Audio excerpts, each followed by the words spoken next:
Hello, welcome to Krishnan recipes.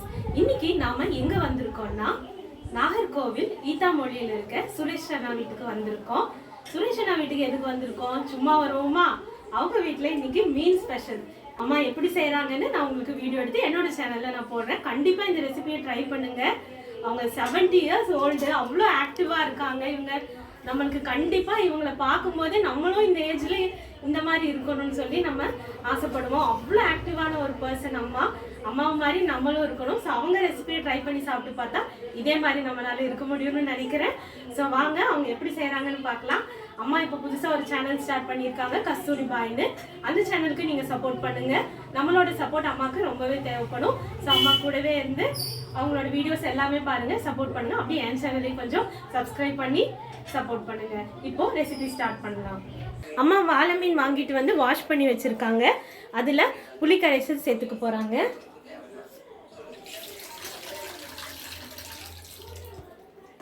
சரி, கொஞ்சம் சொல்லி தேங்காய் மிளகெல்லாம் அரைச்சி நம்ம போடலாம். இதுக்காக அவங்க ஒரு ஸ்பெஷல் மசாலா ரெடி பண்றாங்க. அந்த ஸ்பெஷல் மசாலாவை அரைச்சு இதுல சேர்த்துக்க போறாங்க. மசாலா ரெடி பண்ணதும் நான் உங்ககிட்ட காட்டுறேன்.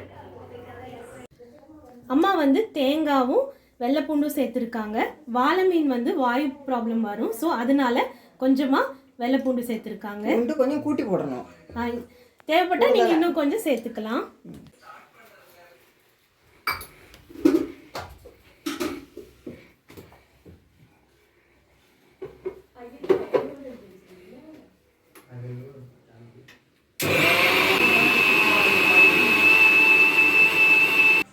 தேங்காய் பூண்டு சேர்த்து அரைச்ச பேஸ்ட்டை அம்மா அது கூட மிக்ஸ் பண்ணுறாங்க. அப்புறமா தேவையான அளவு மிளகாய் தூள் சேர்த்துக்கிறாங்க, மல்லித்தூள் சேர்த்துக்கிறாங்க, கொஞ்சமாக சேர்த்துக்கிறாங்க. ஒரு 2.5 டேபிள் ஸ்பூன் மிளகாய் தூளுக்கு ஒரு 1 டேபிள் ஸ்பூன் மல்லித்தூள் சேர்த்துருக்காங்க. மஞ்சத்தூள் கொஞ்சமாக சேர்த்துருக்குறாங்க. நல்லா அது எல்லாமே கலந்துக்கிறாங்க. பார்க்கவே ரொம்பவே கலர்ஃபுல்லாக இருக்கு.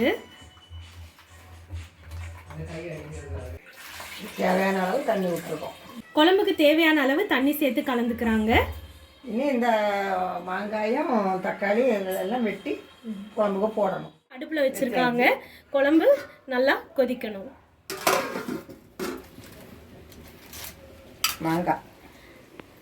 மாங்காய் கொஞ்சமாக குழம்புக்கு தேவையான அளவு மாங்காய் போட்டிருக்காங்க. மாங்காய் சேர்த்து மீன் குழம்பு செய்யும் போது ரொம்பவே ருசியாக இருக்கும். குழம்பு கொதிச்சதும் மாங்காய் சேர்த்துக்கிறாங்க. தக்காளி மிளகாய், அப்புறமா ஒரு தக்காளி 4 பச்சை மிளகாவை கீறி வச்சிருக்காங்க. அதையும் அதோட சேர்த்துக்கிறாங்க. இப்போ குழம்பு நல்லா கொதிச்சுட்டு இருக்கு.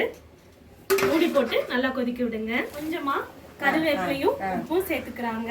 குழம்பு கொஞ்சம் திக்கான கன்சிஸ்டன்சி வர வரைக்கும் கொதிக்கணும். இந்த மாதிரி நல்லா கொதிக்கணும்.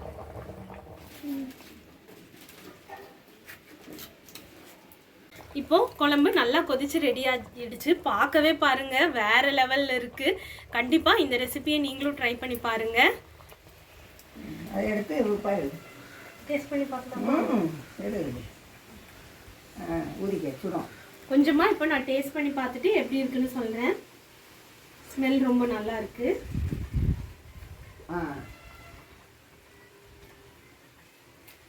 ரொம்பவே சூப்பரா இருக்கு. நல்லா டேங்கியா காரசாரமா ரொம்ப நல்லா இருக்கு. அம்மா சூப்பரா செஞ்சிருக்காங்க. இந்த ரெசிபி உங்களுக்கு பிடிச்சிருந்தா நீங்க வீட்டில் கண்டிப்பா செஞ்சு பாருங்க. என் சேனலை ஃபாலோ பண்ணுங்க. Please like, share and subscribe. அம்மாவுக்கு ரொம்ப தேங்க்ஸ் எனக்கு இந்த ரெசிபி ஷேர் பண்ணதுக்காக. நீங்களும் உங்க வீட்டில் மறக்காம செஞ்சு பாருங்க. அப்படியே அம்மாவோட சேனலையும் சப்ஸ்கிரைப் பண்ணுங்க. அம்மா கஸ்தூரி பாய்னு ஒரு புது சேனல் ஸ்டார்ட் பண்ணியிருக்காங்க. நான் தான் ஃபர்ஸ்ட் ரெசிபி அவங்க கிட்ட ஷூட் பண்ணியிருக்கேன். அதுக்கு நான் ரொம்பவே பிளஸ்டா ஃபீல் பண்றேன். மறக்காம என் சேனல் லைக் பண்ணுங்க, ஷேர் பண்ணுங்க, கமெண்ட் பண்ணுங்க. இது மாதிரி நிறைய வீடியோஸோட உங்களை நான் பார்க்குறேன். தேங்க்யூ.